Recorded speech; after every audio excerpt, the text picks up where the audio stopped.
কোন আসমানে কার সাক্ষাৎ পেয়েছিলেন মহানবী সাল্লাল্লাহু আলাইহি ওয়াসাল্লাম?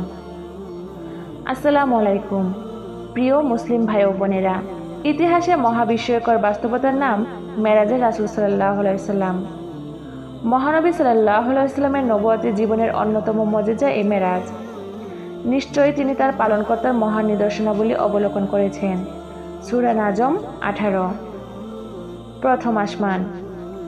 এই রাতে জিবরাইল আলাইহিস সালামের সঙ্গে প্রথম আসমানে পৌঁছলে হযরত আদম আলাইহিস সালামের সঙ্গে সাক্ষাৎ হয়। এর আগে প্রথম আসমানে এসে জিবরাইল আলাইহিস সালাম দরজা উন্মুক্ত করতে অনুরোধ করলে অপর প্রান্ত হতে প্রশ্ন আসে, কে আপনি? তিনি বললেন, আমি জিবরাইল। প্রশ্ন করা হয়, আপনার সঙ্গে কে? বললেন, মুহাম্মদ। প্রশ্ন হয়, আপনি কি তার কাছে প্রেরিত হয়েছেন? বললেন, হ্যাঁ। অতঃপর প্রথম আসমানের দরজা খুলে দেওয়া হয়, তারা উপরে উঠে আসেন। নবীজি সাল্লাল্লাহু আলাইহি ওয়াসাল্লাম বলেন, ওখানে এক ব্যক্তিকে দেখতে পেলাম, যার ডান দিকে দেখা গেল রূহের একটি ঝাঁক, বাম দিকেও আরেকটি ঝাঁক। ওই ব্যক্তি ডান দিকে তাকালে হাসেন আর বাম দিকে তাকালে কাঁদেন। তিনি আমাকে দেখে অভ্যর্থনা জানালেন এবং বললেন, মারহাবা হে মহান পুত্র, মারহাবা হে মহান নবী। নবীজি সাল্লাল্লাহু আলাইহি ওয়াসাল্লাম জিবরাইলকে প্রশ্ন করলেন, কে ইনি? জিবরাইল বললেন, তিনি আদম আলাইহিস সালাম। তার ডান ও বাম দিকে যাদের দেখলেন তারা তার আওলাদ। জান্নাতীরা ডান দিকে আর বাম দিকেরগুলো দোজখী। তাই তিনি ডান দিকে তাকিয়ে হাসেন এবং বাম দিকে তাকিয়ে কাঁদেন। বুখারী 349। দ্বিতীয় আসমান।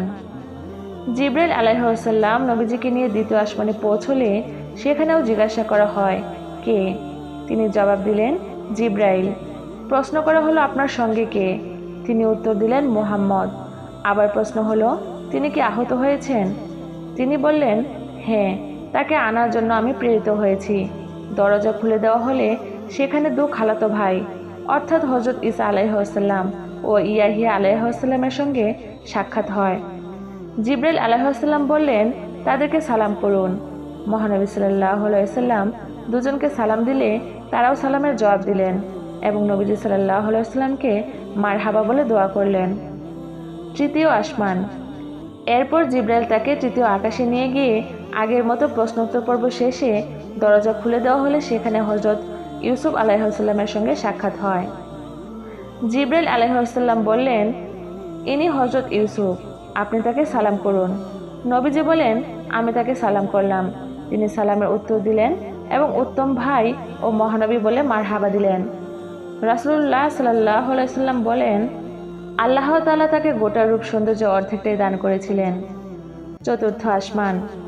একই পদ্ধতিতে চতুর্থ আকাশে পৌঁছলে সেখানে হযরত ইদ্রিস আলাইহিস সালামের সঙ্গেও শুভেচ্ছা বিনিময় হলো। তাকেও নবীজি সালাম দিলেন এবং তিনি সালামের উত্তর দিয়ে বললেন, উত্তম ভাই ও মহানবীর জন্য মারহাবা। পঞ্চম আসমান। পঞ্চম আসমানে হযরত হারুন আলাইহিস সালামের সঙ্গে সালামের আদান প্রদান শেষে তিনিও উত্তম ভাই ও মারহাবা জানালেন।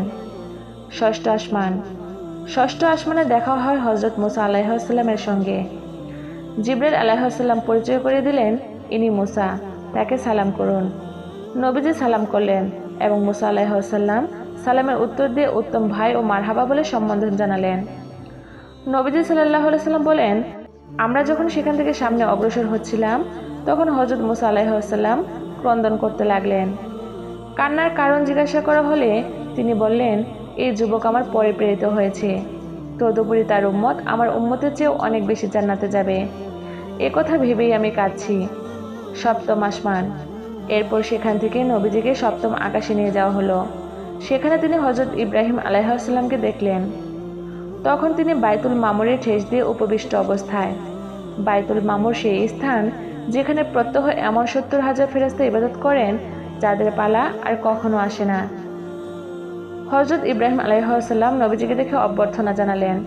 অতঃপর তিনি নবীজিকে উদ্দেশ্য করে বললেন, হে মুহাম্মদ, আপনার উম্মতকে আমার সালাম বলুন এবং তাদেরকে অবগত করুন যে জান্নাতের মাটি পবিত্র, এর পানি সুমিষ্ট, জান্নাত হচ্ছে খুব পরিচ্ছন্ন ও সমতল। প্রিয় মুসলিম ভাই ও বোনেরা, আল্লাহ তাআলা প্রতিটি মুসলিম উম্মাহকে মহানবী সাল্লাল্লাহু আলাইহি ওয়াসাল্লামের মেরাজের প্রতি বিশ্বাসে অটল অবিচল রাখুক। মেরাজে পাওয়া তোফা নামাজকে যথাযথ কায়েম করার তৌফিক দান করুক। আমিন।